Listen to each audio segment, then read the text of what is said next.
വിശ്വാസിയല്ല, ഞാൻ മാതാവിനോട് പ്രാർത്ഥിച്ചിട്ടും എൻ്റെ ജീവിതത്തിലില്ല. അന്നാണ് ഞാൻ ജീവിതത്തിൽ ആദ്യമായി മാതാവിൻ്റെ ഒരു ഇത് കേൾക്കുന്നത്. അപ്പോൾ ഞാൻ അവളെന്ന് പറഞ്ഞാൽ ഇങ്ങനെ കൃപാസനം എന്നൊരു ചർച്ച ഉണ്ട്, ഞാൻ അവിടെ ഉടമ്പടി എടുത്തൊരു വ്യക്തി, നീ ഒരു കാര്യം ചെയ്യും, ഞാൻ ഇപ്പോൾ തന്നെ എറണാകുളത്ത് നിന്ന് കോട്ടയത്ത് വരാൻ നിനക്ക് ഒരു ഓയിൽ ഉണ്ട്, അത് നീ എങ്ങനെയല്ലോ ICUയിൽ പോയി പെരട്ടാൻ പറ്റുന്നു. അങ്ങനെ അവൾ വൈകിട്ടായപ്പോൾ അവിടെ എത്തി എനിക്ക് ഓയിൽ തന്നിട്ട് പറഞ്ഞു നീ പോയി പെരട്ടാൻ പറഞ്ഞു. അത് കഴിഞ്ഞിട്ട് എനിക്ക് പേപ്പർ കൊടുത്തിട്ട് എൻ്റെ മകനോട് പറഞ്ഞു ഈ പേപ്പർ അവിടെ എല്ലാം കൃപാസന പത്രം കൊടുക്കാൻ പറഞ്ഞു. അപ്പോൾ എനിക്ക് ഇതൊന്നും അറിയില്ല, ഞാൻ ജീവിതത്തിൽ ആദ്യമായി മാതാവെന്ന് വിളിക്കുന്ന അന്നാ. അങ്ങനെ ഞാൻ അവിടെ വെച്ച് ഈ പേപ്പർ കൊടുത്ത് ഈ ഓയിൽ പെരട്ടി.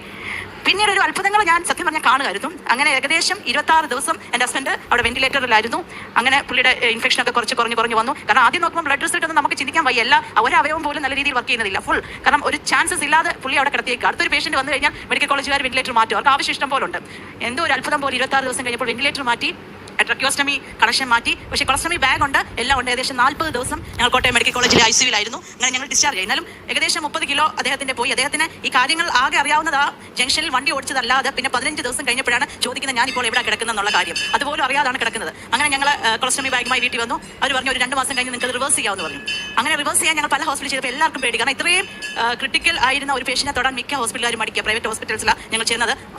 ആരും എടുക്കാൻ താല്പര്യപ്പെടുന്നില്ല റിവേഴ്സ് ചെയ്യാൻ. കാരണം അതിൻ്റെ ഒത്തിരി ക്രിട്ടിക്കൽ പ്രോബ്ലംസ് അവർ നമ്മളോട് പറഞ്ഞു. പക്ഷേ ആ ബാഗ് ഇട്ട് നമുക്ക് എത്ര നാൾ ജീവിക്കാൻ പറ്റും? എനിക്ക് കാരണം നമ്മുടെ മല എല്ലാം വരുന്ന ഈ ബാഗിൽ പലപ്പോഴും രാത്രി കാലങ്ങളിൽ ഇത് പൊട്ടും, നമുക്ക് എങ്ങും പോകാൻ പറ്റത്തില്ല. ഒത്തിരി പ്രശ്നങ്ങളിൽ കൂടെ ഞങ്ങൾ കടന്നു പോയിക്കൊണ്ടിരിക്കുക. അങ്ങനെ ഒരു പ്രാവശ്യം ഞങ്ങൾ അമൃത ഹോസ്പിറ്റലിലോട്ട് പോകാൻ നേരം ഇവിടെ കൃപാസനത്തിൽ ഞങ്ങൾ ആദ്യമായി കയറുകയാണ്.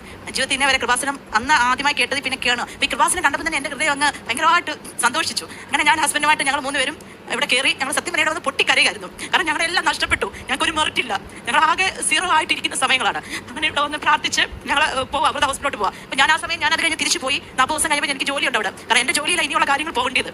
അങ്ങനെ ഞാൻ തിരിച്ചു പോയി. അപ്പോൾ എൻ്റെ ഫാദർ മരിച്ചിട്ട് ഞാൻ 10 ദിവസത്തേക്ക് വന്നേക്കുക. അപ്പോൾ ഈ റിവേഴ്സിൽ ഒന്ന് അമൃതയെ പോയി ചോദിച്ചു അവരൊന്ന് ചെയ്യുമോ എന്ന് അറിയാൻ വേണ്ടി ഞാൻ പോയി. ഞാൻ ഇവിടെ ഒന്ന് പ്രാർത്ഥിച്ച് കഴിഞ്ഞിട്ട് ഒരു സെക്യൂരിറ്റി എൻ്റെ പുറകിൽ ഞങ്ങൾ കാർ പാർക്ക് ചെയ്യുന്നതിനോട് വന്നിട്ട് പറഞ്ഞു തിരിച്ചു വന്ന് ഇവിടെ നന്ദി പറയണമെന്ന് എന്നോട് പറഞ്ഞു. അങ്ങനെ ഞങ്ങൾ പോയി അവിടെ ചെന്നപ്പോൾ ആ ഡോക്ടർ പറഞ്ഞു, ഞാൻ പറഞ്ഞു എനിക്കിങ്ങനെ അടുത്ത ആഴ്ച എങ്ങനെ ഡോക്ടർ ചെയ്യാമോ എന്ന് ചോദിച്ചപ്പോൾ ഡോക്ടർ നിങ്ങൾ എന്തായി പറയുന്നത്, ഇവിടെ എത്ര പേഷ്യൻ്റ് വെയിറ്റിംഗ് 1 മന്ത് കഴിയാതെ ഇത് ചെയ്യാൻ പറ്റില്ല. പക്ഷേ എൻ്റെ ഇവിടുന്ന് കിട്ടിയ ഒരു കാശ് മാതാവിൻ്റെ രൂപം എൻ്റെ കയ്യിലുണ്ട്, ഞാൻ അത് വെച്ചോണ്ട് അവിടെ പോയിരുന്നത്. അങ്ങനെ ഡോക്ടർ ബുക്ക് ഈ 1 മാസം കഴിഞ്ഞ് എഴുതാൻ തിരിക്കുമ്പോഴാണ് നോക്കുന്നത് ആ ഫ്രൈഡേയിൽ ഒരാളുടെ സർജറിക്കുള്ള സ്പേസ് കിടക്കുക. അങ്ങനെ പറഞ്ഞു ഇതെങ്ങനെ വന്നൊരു സിസ്റ്റർ വഴക്ക് പറഞ്ഞിട്ട് പുള്ളി ഞങ്ങൾക്ക് അത് എഴുതി തരിക. പുള്ളി ചെയ്യാവുന്ന സമ്മതിച്ചു.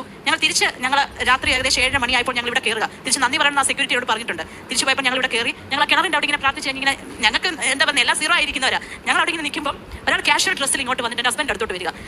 അപ്പോൾ അതായിരുന്നു ജോസഫ് അച്ഛനായിരുന്നു. അതെങ്ങനെയാണെന്ന് എനിക്ക് പറയാൻ അറിയത്തില്ല. അച്ഛൻ ഇങ്ങോട്ട് വന്നിട്ട് നേരെ എൻ്റെ ഹസ്ബൻഡിൻ്റെ കൊളസ്റ്റമി ബാഗിൻ്റെ അവിടോട്ട് കൈ വെച്ചിട്ട് ഹസ്ബൻഡോട് ഒരു വിശ്വാസ പ്രമാണം ചൊല്ലാൻ പറഞ്ഞു. അപ്പോൾ ഞങ്ങൾ ക്രിസ്ത്യാനാണോ എന്ന് അച്ഛൻ അറിയില്ല, ഒന്നും ഞങ്ങൾ സംസാരിച്ചിട്ടില്ല. അച്ഛൻ പരിശുദ്ധാത്മാവിൻ്റെ നിറവിൽ നിന്ന് എൻ്റെ ഹസ്ബൻഡിന് വേണ്ടി അങ്ങോട്ട് പ്രാർത്ഥിച്ചിട്ട് പറഞ്ഞു പോയി സർജറി ചെയ്തിട്ട് തിരിച്ചു വന്നു പറഞ്ഞു. അത് എനിക്ക് അത് അറിയത്തില്ല, അത് മാതാവ് വന്ന് ഞങ്ങളോട് ചെയ്ത്. കാരണം ഞാൻ പിന്നീട് അറിഞ്ഞ് അച്ഛനെ കാണാൻ പലരും ക്യൂ നിൽക്കുന്ന ഒരു സ്ഥലത്ത് അച്ഛൻ ഞങ്ങളുടെ അടുത്തോട്ട് ഡയറക്റ്റ് വന്ന് ഇങ്ങനെ സംസാരിക്കുക. അങ്ങനെ ഞാനിത് പറഞ്ഞപ്പോൾ എല്ലാവരും പറയുമോ ഞങ്ങൾക്ക് കുളിർ പോലും ഇത് വിശ്വസിക്കാൻ ഞങ്ങൾക്ക് പറ്റുന്നില്ല എന്നൊക്കെ എന്നോട് പലരും പറഞ്ഞു. അങ്ങനെ ഞങ്ങൾ അമൃതയിൽ ആ ഫ്രൈഡേ പോയി സർജറി ചെയ്ത് വളരെ ഭംഗിയായിട്ട് ഞങ്ങൾക്ക് ആ സർജറി ചെയ്യാൻ പറ്റി. അങ്ങനെ കൊളസ്റ്റമി റിവേഴ്സൽ ചെയ്തു. അത് കഴിഞ്ഞിട്ട് ഞങ്ങൾ അന്നേരം സർജറി കഴിഞ്ഞ് പോകുമ്പോൾ ഇവിടെ വന്നു